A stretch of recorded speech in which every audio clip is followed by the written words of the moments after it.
Jet stadium tour that you are going to have to travel to see it. The closest dates to Cleveland going to be Detroit and Pittsburgh. I will have tickets for you all next week to get to the Pittsburgh stop of that tour. Those are not going on sale until a week from today, so you'll win them before anybody else gets them. But I'll have tickets for you Friday, August the 14th. That tour hits PNC Park in Pittsburgh. Def Leppard will close that night. The bands are kind of rotating on the road, so that's going to be a Def Leppard headlining date, is the one in Pittsburgh. So I'll have those for you next week. That'll be fun. Also more tickets for Bill Squire's Christmas Kwanzaa extravaganza. Oh, yeah. Which I'll have the last pair of tickets this week for you in about 1 hour, and then I'll have more for you next week. You have a chance to come out and win tickets tomorrow from 5 to 7 at Dina's Pizza and Pub. There you go. So come out and say hi, and you can also register to win the grand prize, the Bud Light box. Christmas Kwanzaa. Christmas Kwanzaa. Last night, Corey was doing a break, and he was teasing it a little bit. So I appreciate that, Corey, but he kept messing up saying it. He's like, damn you, Bill Squire. What did he say? He's like, Christmas Zanzibar. Just like, he was Christmas Zanzibar. Yeah. It was very funny, though. There's a lot going on there. Yeah. It's a whole line of consonants. December the 16th, it is 1 week from this coming Monday, will be the final live show of 2019. Oh, what a ride it's been. It'll be the 10th anniversary of my show here in Cleveland to the day. And so we're going to celebrate with a live broadcast. We're going to be at Slim and Chubby's in Strongsville on Monday, December the 16th. We'll start at 2 o'clock. We'll have prizes and gifts and guests and fun in every direction. So we'd love to have you out. If you're working that day, figure your way out of it. Somebody hit me up and said, can I bring an 18-month-old?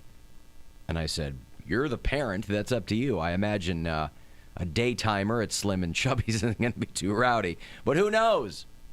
Who knows what will happen? Because we're going to blow it all out that day. So the 10th anniversary show is going to be December the 16th, and then we'll be gone for the holidays for a few weeks.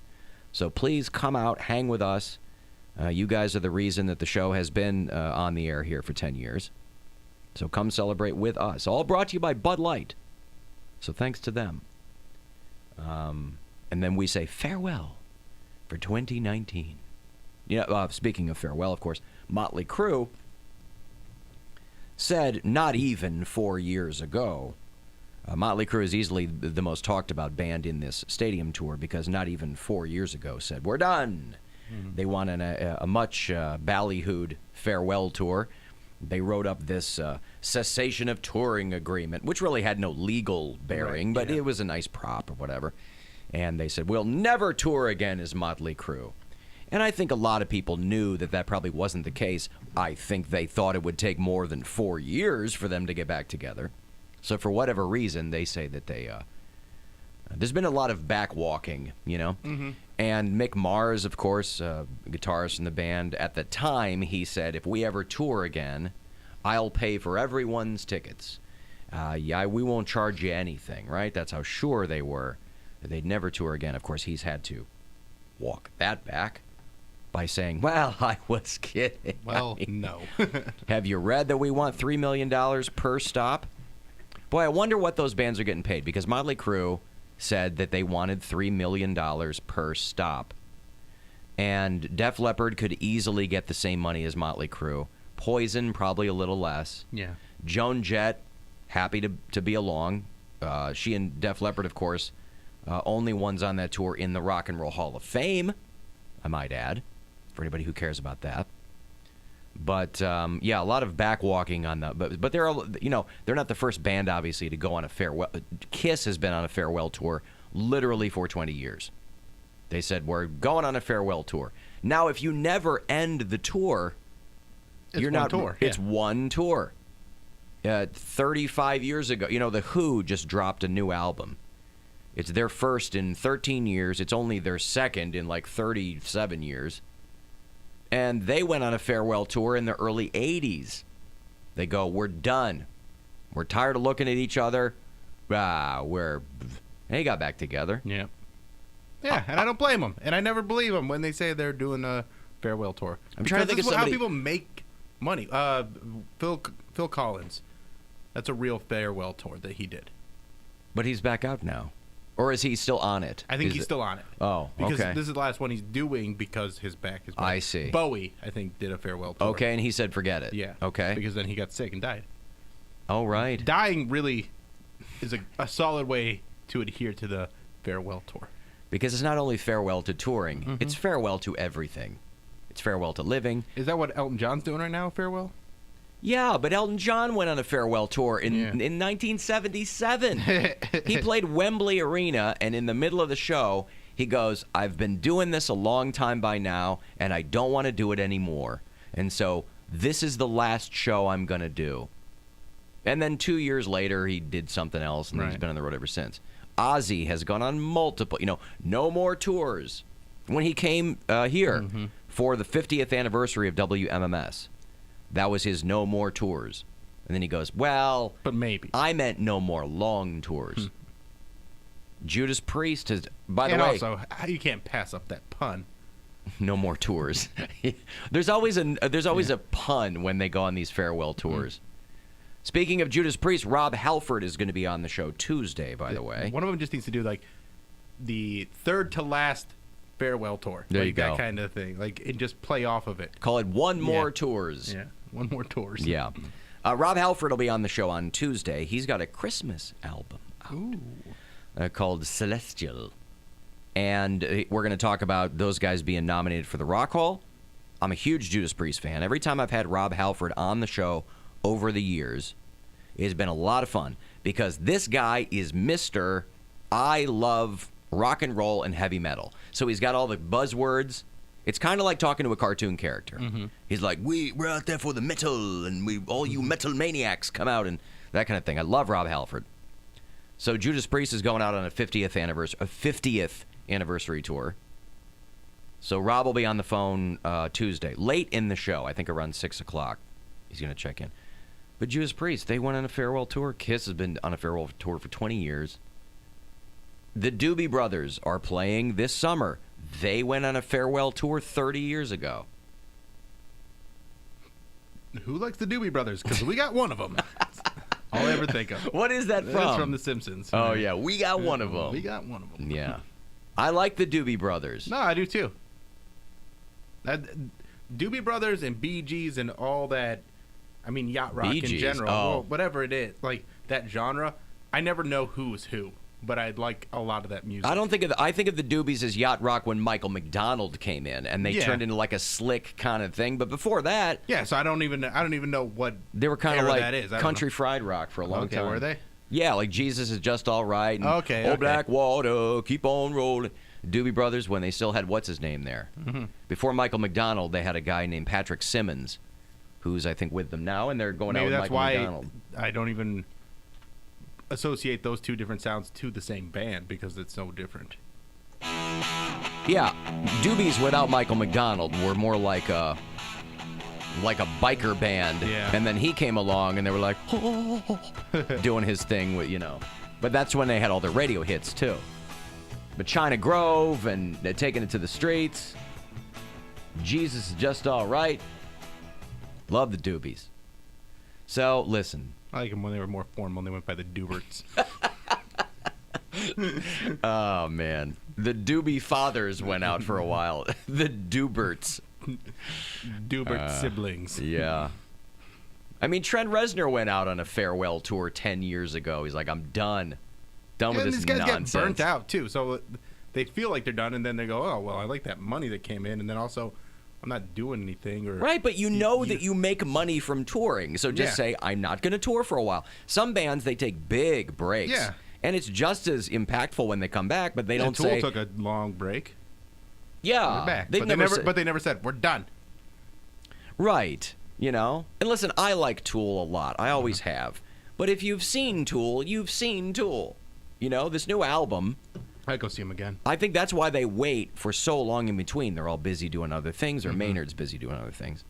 But when something new comes out, they have a very distinct, not only distinct sound, their songs have developed a very distinct palette. Yes. Yeah. You could chart out a Tool song along the way. And everyone in that band is doing a phenomenal job But they're not reinventing the wheel over there at Tool Central. I think that's what they call their headquarters. And they call their club Tool Central. Sure. Yeah. Why not? The L is backwards on the clubhouse door. No girls allowed. No major chords allowed. No major chords. No stairway. Yeah, when Ozzy was here, that was the No More Tours 2. Oh, so it was already. Yeah, That's he does. funny. It's funny, you know. So, yeah. We got one of them. The Doobies. Who likes the Doobie Brothers? Because we got one of them. I don't know who this guy is, but a guy out in Medina. That's Medina, Ohio, for you new listeners. He got blackout drunk this past weekend, and he woke up on a random person's couch. He had already been beaten up by somebody. He had 2 black eyes, he had a broken nose, and then somebody dropped him off at the wrong house. So he somehow gets into this house, and the people wake up and are flipping out because they hear somebody downstairs. Now, did he break in, or did they leave their doors open? Well, I always find that crazy when people don't lock their doors. Yeah, they're like, oh, out here you can leave your doors open. What What are you, It crazy? comes from a country thing. Like, when I lived in Oberlin, we didn't lock our doors. Oh, my like, God. We Why- were kids, but we didn't have a key, and we would run the streets, and we would be able to get back Like, in the why house. would anyone leave their house unlocked? It still holds all your things. Right. Like, That was a different day. I wouldn't do that now. Even if I live in the country, I lock my door, and I'll go to my friend's house in the middle of the country, and I'll, press my button and lock my car. And she's like, no one's gonna steal your car. I was like, it's a good habit to keep, so I'm fine with that. Yeah, it's just habit. This guy had staggered into the Goodman home through an unlocked door.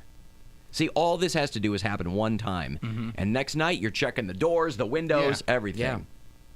I'll get out of bed to make sure my door locks automatically, but I still want the deadbolt, and I'm in a secure building. You're in a high-rise. I know, but I like that I feeling understand. of safety. I understand. That's how I grew up. So We had to set an alarm. My dad had because he had his business in our on our property. Oh, I see. So we always had to set the alarm every night. So that also got me into the routine of locking all the doors and turning on the alarm every night because we'd go to bed after him. Yeah, that's how we grew up. Really jamming over there at Kiss, huh? Oh, boy. Need me they're to say something? Blasting it. No, that's all right. They know by now that I'm on the air. Hell, Poundcake, I'm celebrating a 10th anniversary. They know that I'm over here trying to entertain America. Oh, we missed major chords. It's waning. It's fine. I know. It's petering out of its own volition. I really realized that I have no hobbies. Like, once the show ends, like, once I have a break from my job and then this job, I'm like, wow, I have all this free time. What do I do? If I wasn't going build some furniture and paint some walls. I'm going to be going on vacation, but You're really trying to put people to work. He said he needs a hobby. I would totally do it. I mean, Bill helped renovate my room and touch my pubes. That was That's the an least I could afterwards. do. Yeah. I mean, that was an afternoon. This will take a little bit longer. I would dedicate an afternoon. I'll give you the same thing you gave me. All right. For people who aren't familiar with the story, by the way, renovating Poundcake's room and touching his pubes are 2 completely different anecdotes. But they were both at the same time. I know, but that wasn't part of the renovation, was touching your pubes. We got to get all these. He's saving all his pubes. We got to get these out of here. Saving all weren't. my pubes Do these for pubes bring you joy? They weren't. Yeah, Marie Kondo'd his pubes. They weren't still attached to his body, for one thing. They were They're trickling out of his razor. That's right. Trickling out. My specific pube razor. Disembodied pubes at the Agora this weekend. Yeah, they were off his body. I got to stop doing that, too, because that thing's worn out, the band thing. We're just going to start all new bits. We got to think of everything new. No. I mean, just we do 2 things. They're all inside. We do 100 things. I mean, all inside jokes. There's no but I way mean, to know how many things we do, Alan. There's simply no way to know. One thing I can't look and find out. One thing that really creeped me out, though, is I saw a meme that said, so this is the end of one decade. By the end of the next decade, most of your friends will be married and have children and completely forget about you. I was like, well, those are people do you know how your scary that age, not people my age. I know, but the next decade, I'll be like the end of the next decade, I'll be 37, almost 40. Oh, yeah. That's scary. Well, you've probably got friends getting married now, though. Well, maybe not because you're gay. I have friends that are married and have you do? kids and Okay. are gay married and have gay kids. Gay kids. These are my gay kids. Are Boy, they Bill, gay? there really is a gay agenda. No, they're not gay. They're just, I'm gay. And I thought that was a right-wing talking point. Turns out it's real. Hey, we've got a kid. Here's our son. Do you see that teacher in Utah that was shaming some kid that was happy? Yeah, like adopted. He got adopted by two dads in the. She was like, "Why are you happy about that? Why would you be happy about that?" And then I was like, "Well, she got fired." Oh, did they fire her? Because I'm just sad that I didn't have parents, and now I get to have parents. What a jerk! They fired her. No, it was him. Yeah, I think it was a him. I thought it was a woman. Oh, no, I'm sorry. I'm looking at the dad of the kid. I'm like, there's no way that I thought this was the teacher. He's like got long wavy hair. There's no way that this is the teacher who shamed a gay kid. Louis Van Amstel said a substitute teacher. Listen, with all due respect to you substitute teachers, why don't you just go in and substitute? Stay in your lane. I can't imagine it's that. Just you go in, you fill in, you parachute in, you parachute out. You run out the clock, yes. and you go home. You can still, I'm not saying put a DVD in. I'm saying that. Well, it's but the you know what I easiest mean? thing to do. I'm not even playing to the stereotype. I'm just saying you go in, you don't make any waves, you kind of do what you do. All these subs that go in there, it's like, that's why you're not a full-time teacher, douchebag. Because you got flushed out. That's why you're not making the big teacher money. No, but you probably got flushed out of some other place. Yeah. And this school picked you up, didn't know. Fifth graders were sharing what they were thankful for this year. One student replied he was grateful he was finally being adopted by his two dads. And the sub said, "Why on earth would you be happy about that?" And then launched into a 10-minute lecture about the sins of homosexuality. Oh, good God. And she didn't stop until 3 girls got the principal. Wow. Oh, wait, there's Just a an video. It's the dad speaking. I saw this video. Oh, it is. Okay. But it breaks my heart. Yeah, it's stupid. But kudos to those 3 young ladies, because we need more students like that. And you know what? Kids who are coming up who aren't, they're used to growing up around black kids, gay kids. Yes. You know, it's all good God, stuff. Like if I had somebody like that in my school, Yeah. Like if I had like a couple people, my senior year, It's like I a did. handful of kids it- that were like that were my friends, and they said it's Hey, okay yeah. to be you. Like that would have made my world. Like I would have had such a weight lifted off my shoulders. Like I would have said it's people okay who- to be gay. You need to work on yourself, though. It's okay to be gay. Yeah. It's not so great I to just be my you. Yeah. Your problems have nothing to do with your sexual orientation. Like it's beyond saying it's okay to be gay, but like sticking up for somebody else who is gay, and like confronting a bully, because that's mainly what I was worried about. I wasn't worried about having friends. I was worried about getting my ass kicked every time I would go to a bathroom, because that happened in 7th grade already. Like, I used to get that all the time. I don't know who this dad is, but the dad was on Dancing with the Stars. Louis Van Amstel? I think he's a Bravo star. I think he's one of those okay. Levitor listed people. And they live in Salt Lake City? I guess. I think Were that's they where they outlawed live. dancing? Yeah. I think he's a reality star. He runs a fitness program in Salt Lake City. Wow. I was reading a thing about how some school districts are trying to get some kind of insurance against, like if a bullied kid kills themselves and the parents sue the school, the school goes, "Not on us." Yeah. I'm like, oh my What God. day we live in. That's what we should do. Cut education budgets more. Right. What a great idea. We already have, people who murdered other people suing the family that they of the victim that they murdered, like George Zimmerman suing Trayvon Martin's Oh God, parents. this guy won't go away. Just go away. For $100 million. Like he knows he's not going to get that. He's Just trying go to away. I don't even know. That's a guy who knows he's got nothing to offer. And nothing to knows what he lose. did was and nothing to lose. And he's like, you know what? I still know I was right, and screw you guys. How's he paying a lawyer? What lawyer takes that case, by the way? I think he's getting paid like by the alt-right. Like I think he has donors. No, he's getting funded. That's what I mean, funded. All right, well, there you go. Okay, Chris McQuanzica. I will have those tickets for you shortly. We're also going to talk to Arabella Proffer. She is a local artist who has released a book that I find fascinating. Do you know her?